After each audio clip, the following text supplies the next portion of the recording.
धीरे धीरे चल आलो। हे आशा सोब से पाहिले तोहे तो मोर जीवन डहर, तोहे तो मोर आशा, तोहे तो मोर जीवन डहर, तोहे तो मोर आशा, तोहे तो मोर जीवन डहर, तोहे तो मोर आशा, तोहे तो मोर ज्ञान है रे, तोहे तो सहारा। रार लगिन मौका पाए के मैं धीरे धीरे धीरे चल आलो। रार लगिन आज मौका पाए के मैं धीरे धीरे धीरे चल आलो। हे आशा सोब से पाहिले दहर तो देखते आले, आगे भी देखबे, बुझल सुबे दिया बती रौरे बारले। दहर तो देखते आले, आगे भी देखबे, बुझल सुबे दिया बती रौरे बारले। रार लगिन आज मौका पाए के मैं धीरे धीरे धीरे चल आलो। रार लगिन आज मौका पाए के मैं धीरे धीरे धीरे चल आलो।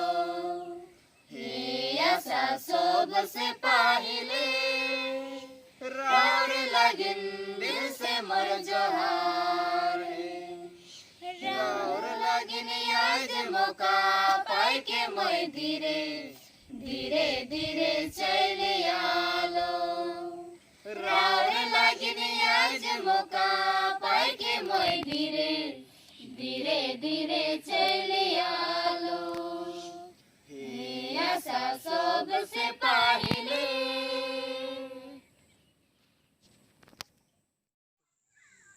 जोहार राउर सोबमन के आज के ई वीडियो तथा जोज स्टूडियो यूट्यूब चैनल में राउर मन के स्वागत करो ना।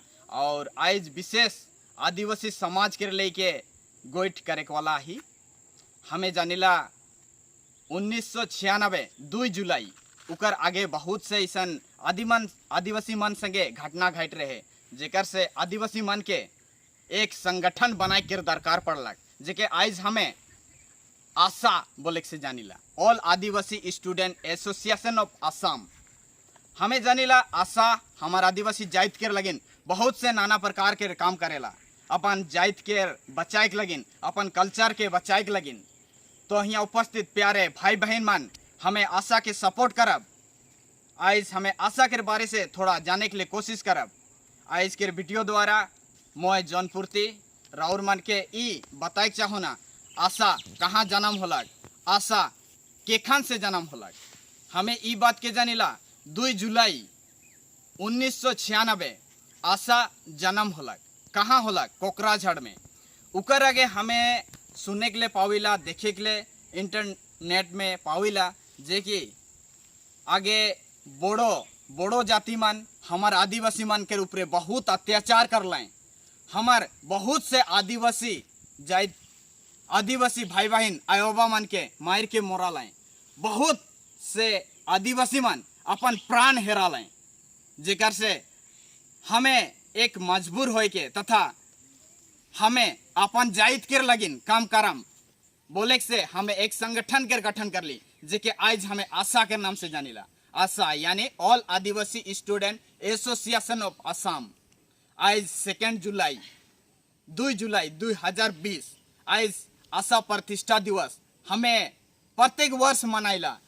इस वर्ष हमें हमारे देश में लॉकडाउन तथा कोरोना वायरस कोविड-19 के चलते हमें मजबूर रही या फिर सरकार के निर्देश मुताबिक आज हमें इकट्ठा होए के आशा जन्म दिवस के प्रतिष्ठा दिवस के मनाए के लिए नहीं पड़ा थी। लेकिन हमें आज वीडियो के द्वारा राउर मन के ई जनाए खोजा थी, जे कि आशा के का काम है के आशा का करे खोजेला। सेले यहाँ उपस्थित मोर प्यारे आयोबा भाई बहन राउर मन के मैं यह कहे चाहो ना, यह राउर मन के संदेश देवे चाहो ना, जे कि आशा आदिवासी जाति के लगिन काम करेला। आशा आदिवासी उन्नति के लगिन काम करे खोजेला। आशा आदिवासी के जमीन जायदाद माटी पट्टा के लगिन भी काम करेला। एजुकेशन क्षेत्र के भी काम करेला। सेले हमें आशा के सपोर्ट करब, आशा के होय के हमें जागरूक हुआ और जे भी कोनो असुविधा होवेला हमार संगे माटी बाड़ी के असुविधा होवेला या फिर और भी नाना प्रकार के होवेला, आशा संगठन के जनाब इकर कंप्लेन करब तो जरूर उमन हमें के आशा संगठन हमें के सहायता करी, मदद करी, जे हमें के पावे के लगी हमें के दिलाई। मैं भरोसा के साथ राउरमन के याद दिलाई खोजना, भरोसा के साथ राउरमन के भरोसा दिलाई चाहोना। काले की आशा है एकमात्र संगठन है के जे हमार जाइत के लगिन काम करेला। हमें बहुत से संगठन के देखिला जेकर चलते आज हमरे एसटी जनजाति कारण से वंचित हो यही कारण यह है के जे आज हमरे नाना प्रकार के संगठन बनाई, क्यों नाम दे ही अपने आप के आदिवासी कहिला, क्यों चा जनगोष्ठी कहिला। लेकिन प्यारे भाई बहन मन, हमें चा जनगोष्ठी ना लगी। हमार पुरखा झारखंड से आ रहे हैं, उमन आदिम युग से भारत में रहे, सेले हमें आदिवासी है कि आदिवासी होय के रहब। और हमें असम सरकार तथा असम के हर निवासी से यह कहे का चाहिला जे कि हमें आदिवासी है कि हमें के आदिवासी कह के हकब या फिर आदिवासी नामकरण करब। हमें के चा जनगोष्ठी या फिर कुली बंगाली उसन नहीं कहब। उसन कहले से मोखर आग उठेला, मोरा खून गोलेला। कहले कि मोह एक आदिवासी संतान है को, आदिवासी छुआ है को। मोर पुरखा भारत देश के आजादी के लगिन जमीन जायदाद के लगिन मोर पुरखा पहला फर्स्ट कदम उठाए रहे भारत देश में, जे के आज हमरे भगवान के दर्जा देवेला वीर बिरसा मुंडा। लेकिन आज हमें असम में बिछड़ा हुआ जनजाति अदर बैकवर्ड क्लासेस में हमें के राइग दे हैं। लेकिन हमें सरकार से यह अनुरोध करेला और असम वासी से भी यह अनुरोध करेला, हमें आदिवासी है कि आदिवासी नामकरण करब। आज हमें इस वीडियो के द्वारा यह जानती देवे चाहिला जे कि आशा हमार जाइत के लगिन बहुत से कार्यक्रम करेला, जैसन कि बिरसा मुंडा दिवस मनाएला, करम फेस्टिवल के मनाएला, करम त्यौहार के मानिला और सारुल के भी मानिला। काले कि ई हमार एक जाइत के प्रति उत्साह और ई प्राकृतिक संगे जुड़ल है। सेले उ त्यौहार मन के उकर सीजन होवेला सेखन मानल जाएला। जैसन कि असमिया मन बिहू मनाइना, नवा साल ढुकलक बोल के बिहू मनाइना, ओहेसन हमें सरुल पर्व के त्यौहार के मनाइला। खेती बाड़ी के रक्षा के लगिन करम राजा के हमें स्वागत करीला, करम राजा के हमें ई दायित्व देविला या फिर विनती करीला उकर से कि करम राजा हमार खेती बाड़ी के रक्षा करबे। सराय पर्व मनाइला। ईसन हमार भी बहुत से पर्व त्योहार है। ई हमार पर्व त्योहार ना लगे जे कि दुर्गा पूजा, काली पूजा, ई हमार त्योहार ना लगे। आदिवासी प्यारे भाई बहन मान जरा ध्यान से सुनब हमें जे कि हमार त्योहार का लगे और हमें विशेष जाने खोजब जे कि आज आशा के सेंट्रल प्रेसिडेंट के है काएं, आशा के फाउंडर के है काएं, आशा के प्रेसिडेंट रहाएं, आशा के फाउंडर जन्मदाता रहाएं हमार स्वर्गीय जस्टिन लकड़ा। उकर द्वारा है आशा के सृष्टि होलक, आशा संगठन के बनल गेलक। उकर द्वारा है आज तक आशा जीवित है, हमार बीच में है। आज हमें जानिला पहला प्रेसिडेंट आशा के सेंट्रल पहला प्रेसिडेंट राफेल कुजूर रहे और उकर जगह में आज हमें देखे के लिए पाविला श्री प्रदीप नागगोम के। हमार लगिन बहुत से लड़ाई लड़ेला, हमार लगिन बहुत से काम करेला। हमें यूट्यूब में पाविला, सोशल मीडिया में देखे के लिए पाविला। तो कृपया मैं राउर मन से भी अनुरोध करे चाहो ना, उके हमें स्वागत करेल तथा उके हमें सपोर्ट करब। काले की जाइत के लगिन लड़ाई करे के लिए एकला में तो नहीं हुई ना। हमें इतिहास देखिला, बिरसा मुंडा का एकला से देश आजादी करे पड़लक नहीं पड़लक। जयपाल सिंह मुंडा का एकला से संविधान लिखलक नहीं लिखलक। से ले प्यारे भाई और बहन मन, हमें भी इके गौरव करब जे कि एकला से कोनो काम नहीं होवेला। बूंद बूंद पानी से नदी बनेला, छोट बड़ नदी से एक सागर बनेला। से ले एक साथ एकला से नहीं होएला, उखर में हमें के सोबे के सहयोग देख लगी, जेकर से आज हमें बहुत से चीज वस्तु सरकार दिखे से पावे से वंचित है। जैसन कि हमें के एसटी नामकरण लगी, जनजाति नामाकरण लगी, हमें आदिवासी है कि हमार कास्ट आदिवासी होए के लगी, उरंग मुंडा खड़िया सौताल ईसन होवे के लगी।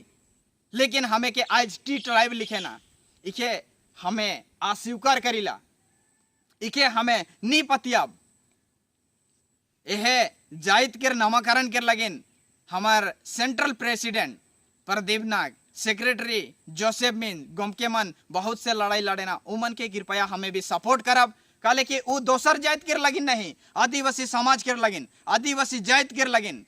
यदि आज के ई लड़ाई शुरू करब, आज से हमें तगड़ा होब, तो शायद काल हमार छुआ पुता आने वाला पीढ़ी हमार इंजोत दुनिया के देखे के पाए। आइयो, और यदि हमें आज की शुरुआत नहीं करब तो हमार भविष्य अंधार में जी।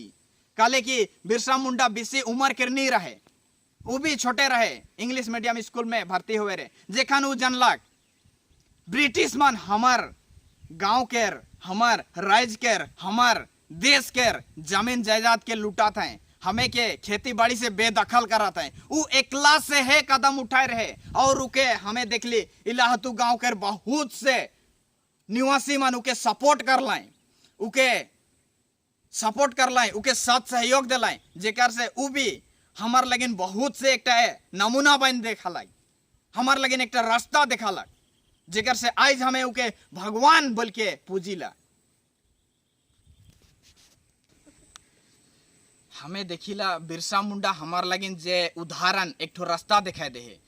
यहाँ उपस्थित प्यारे आयोबा भाई बहन और जे भी ई वीडियो मन के देखा था, कृपया बिरसा मुंडा जे हमार लगिन लड़ाई लड़ रहे जे रास्ता दिखाई दे है, वो रास्ता में चलब और एकता मिल प्रेम से हमार जाइत हमार समाज के लगिन काम करब और हमें एकता मिल प्रेम से रहब और हमें एसटी नामाकरण के पाए के लिए कदम से कदम मिलाए के चलबई। आज के वीडियो में इतने काहे खोजना, यदि काहे में कोनो भूल बनते होला मैं और से क्षमा चाहन।